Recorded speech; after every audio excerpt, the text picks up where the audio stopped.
The Fiat Punto Evo. Now it's basically an evolution of the Grande Punto, only it's had some tweaks to make it more desirable to buyers, such as a sharper new look. However, it still has some of the features of the old car, which made it a hit in the past, such as a nice light and airy interior for a Super Mini.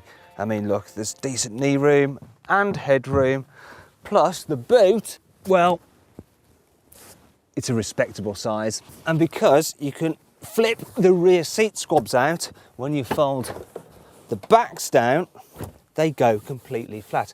There is still a bit of a lip there, but it's not very intrusive, and the space you're left with, well, it's pretty big for a Super Mini. The Evo is noticeably more swish inside than the old Grande Punto. I mean, the cabin looks a bit more like its bigger brother, the Bravo. There's some soft touch material on the dash and everything. I mean, it's so logically laid out, you just know where all the switches are almost instinctively. It's decent practicality too. We've got 1, 2, 3 and 4 cup holders there, and high-spec cars come with Fiat's excellent Blue and Me infotainment system, which allows you to control your mobile phone through the car, even if it's an old-fashioned one like this, and also listen to music files directly off a flash drive by plugging it in down there.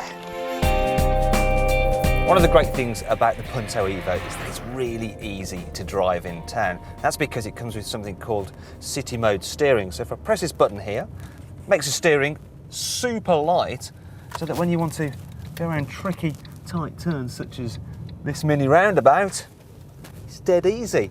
And then when you're back on the open road, you can turn it off and the steering waits up again. Another good thing about the Punto is the fact that its suspension it's really nice and supple. Even on really poor roads such as this, it still remains comfortable. But overall, I say the best thing about the Punto is probably the range of engines it has. And this 1.4 multi-air is probably the pick of the bunch, actually. I mean, it comes with stop-start technology and is really, really economical. Yet it's also very smooth and refined, and it's got quite decent performance as well. However, no car's perfect, and the Punto does have some downsides.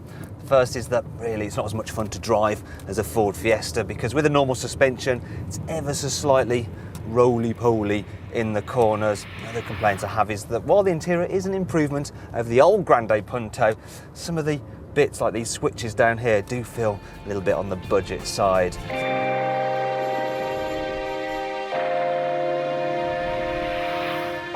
Perhaps the main problem though is the fact that the Punto Evo will depreciate faster than many of its rivals. That said, it's pretty cheap to buy in the first place, and as long as you don't go for one of the entry-level active models, it's very generously equipped. And that means, well, it's pretty decent value for money.